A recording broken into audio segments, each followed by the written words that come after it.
Ito mga kabali, tutuloy na natin yung pang-apat nung kay Jomar Rabal. Bali, ang unit niya ito, 6.8. Bali, marami na rin kulang to. Walang terminal ng natin, ng output saka battery wire. Wala na rin saksakan ng pindutan sa socket. Bali, ito na yung yung note niya. May sumabog at nasunog sa loob. Pakilagyan na rin ng ibang pyesa na wala. Paki-upgrade na rin po.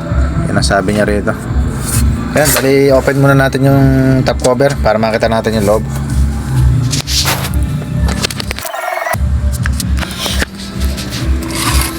Ito mga kabali, may nasunog na.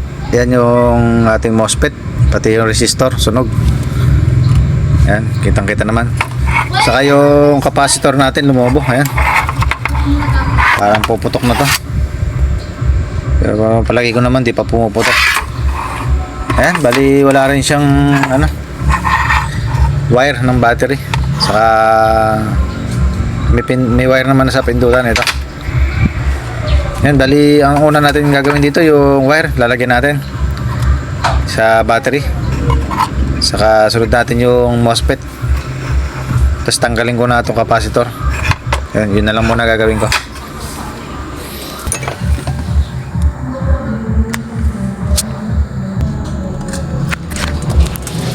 Ito mga kabali, naayos na natin yung inverter na inaayos natin.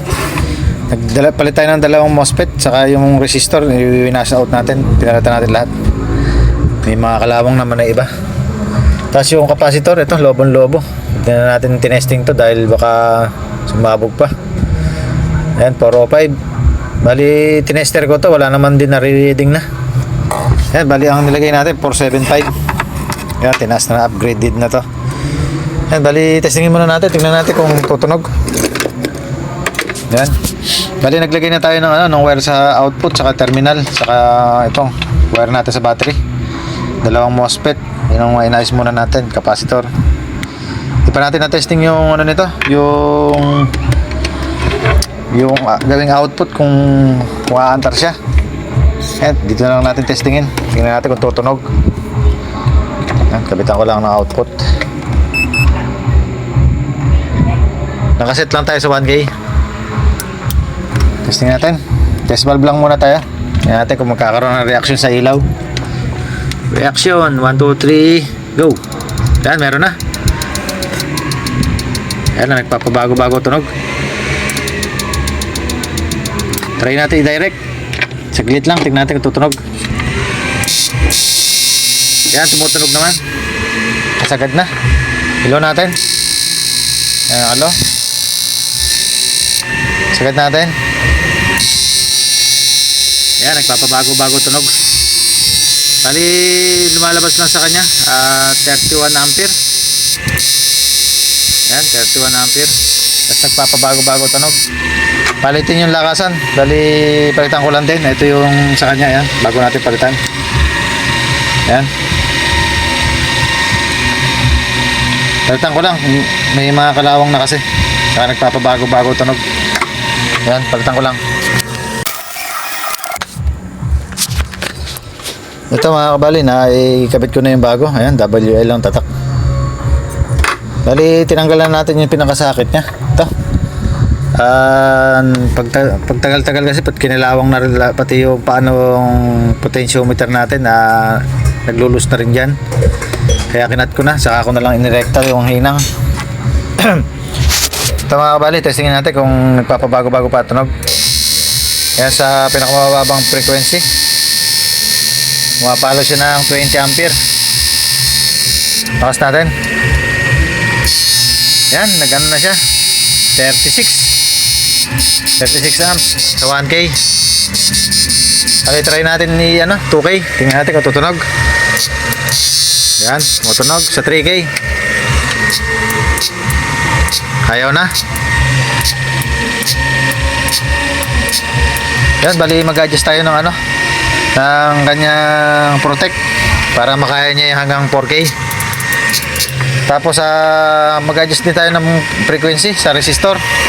Ito. Yan, bali makita natin yan 680. 680 680k. Palitan natin ng 430k. Yan. Saka yung protect. Palitan ko lang.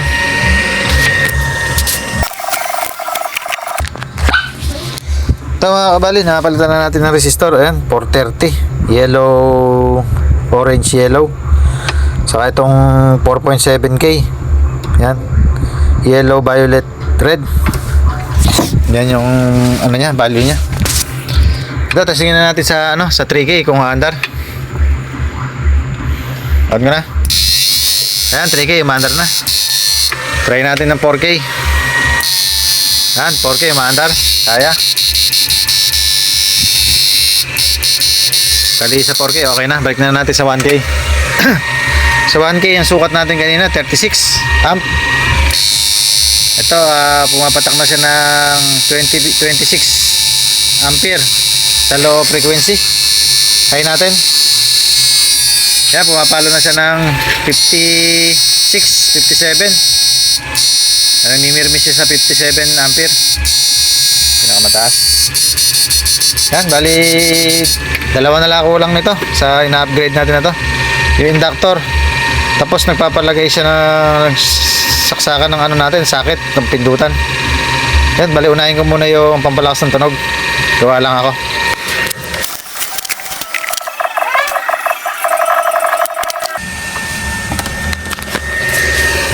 Ito mga kabali, naikabit na natin yung pampalakas ng tunog, pati itong sakit ng ng switch.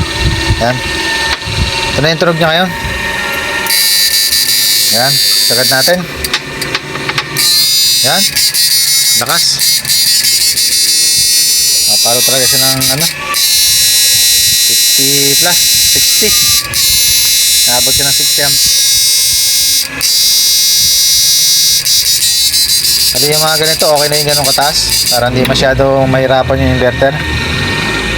May mga nag-iinit. Ayos lang. Yan, sa 68 nito, yun lang ang ginawa natin. Naglagay tayo ng wire sa terminal ng output.